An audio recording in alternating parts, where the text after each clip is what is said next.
So is pay-per-view dying and is streaming the way forward? 60 million people watched Jake Paul fight Mike Tyson. However, Beterbiev Bivol 2 was a great fight, but it underperformed. But Tyson Fury and Usyk 2 performed really well under the pay-per-view model. Considering this, economically, where is the new direction in boxing? So where is boxing going to go? Is it going to stay with pay-per-view? Or is it going to evolve into streaming? Or is it going to be a combination of both? It's a hard one to kind of call. I mean, like I said, the Usyk Tyson Fury 2 was a massive success, but I would argue that this is an exception to the rule because Tyson Fury has a massive following in Britain and in the world, and Usyk has a massive following worldwide, particularly in the Ukraine. These are heavyweight superstars, so this is not the norm, this is the exception. But as I put in my notes, when we look at Beterbiev and Bivol 2, when we look at the actual numbers, when we crunch the numbers, what do we see? Well, we see 340,000 people bought the pay-per-view worldwide. This amounts to 7.8 million. Not sure if that's in pounds or dollars.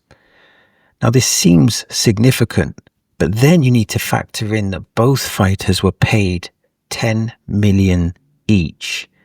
And considering that, that means that this fight has lost money.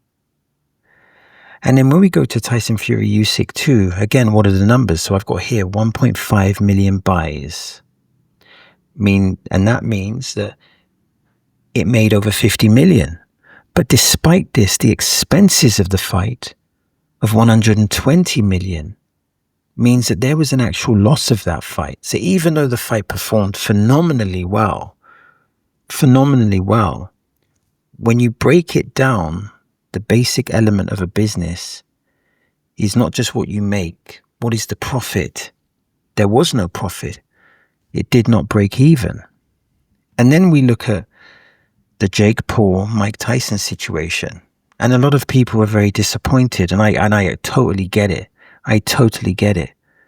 But the reality is that the Jake Paul, Mike Tyson situation is streamed over, it was seen by over 60 million households. And it was the most streamed event on Netflix. Now you would think, yeah, okay, but that's a stream, that's not pay-per-view. So how does this equate into money? Well, streaming is a subscription model. It's a reoccurring income. We can have various references to this. Patreon is generally a reoccurring income. You might pay £5 a month or £10 a month or £20 a month. So Patreon is a recurring income. Netflix is typically a recurring income. It's a subscription model, which is different to a pay-per-view. DAZN, interestingly, has both models. It has a subscription model, but it also has a pay-per-view model.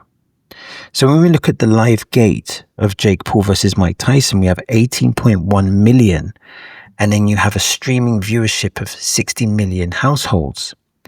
So what's the key here? The key here is that the new subscribers based on the Mike Tyson Jake Paul fight was 18.9 million. So on the surface, you could come to the conclusion that there's a 40 million, I'm assuming it's dollar loss, a $40 million loss, not 14, a $40 million loss. But the 19 million new subscribers brought in 285 million. It's kind of a travesty, really, in one sense, because you had what many would consider the fiasco of Mike Tyson and Jake Paul, and then you had the phenomenal fight of Beterbiev and Bivol, and one makes an extortionate amount of money, which is considered the fiasco, and the fight that actually delivers and excels actually loses money. Obviously, in a capitalist society, these events have to make money. They have to break even and make profit, or it will compromise the progression of the sport. if the sport is losing money, then this will threaten the lifeline of the sport, even though that there's obviously considerable interest into boxing. So it's important that the boxing economics are effective. Now, I think, again, the Mike Tyson, Jake Paul thing is an anomaly. On one hand, you have Jake Paul that brings in the new people, that brings in the fans, and it brings in the curiosity. But then on the other hand, you have Mike Tyson. Mike Tyson is a phenomenal figure. He was the guy that knocked people out, and he was revered by so many people for years. He built a reputation on pure terror, and he had massive fights. But then he's stayed in the media. He stayed within the media mirror, for want of a better word. He's developed his career. I think he had theatre performances. He has a very, very popular podcast. He's very much still, he's still a celebrity. So the Mike Tyson, Jake Paul fight shouldn't be seen as the norm. It should be seen as the exception. However, with that event, we've seen the ceiling of what it can achieve.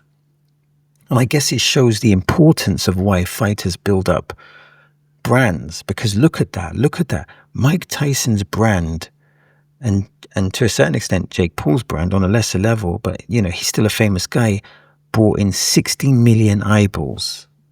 That is phenomenal. So is pay-per-view dying? It's hard to say. I think that people are more comfortable with the subscription model than with the pay-per-view model. However, if fighters are going to be paid handsomely, then there needs to be, people have to pay. You can't, I think, gone are the days of watching boxing for free. And I guess one of the reasons why Mike Tyson was so popular is that his fights were, I believe his fights were featured on free TV. And those days are gone. And for fighters to make substantial amounts of money, there has to be either pay-per-view, streaming, or a combination of both.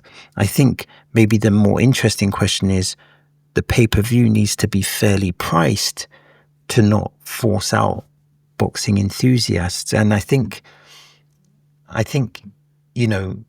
there needs to be some quality control over what is a pay-per-view event and what's not a pay-per-view event. But it's going to be interesting to see how things develop, because the economics within any sport is absolutely essential for its survival.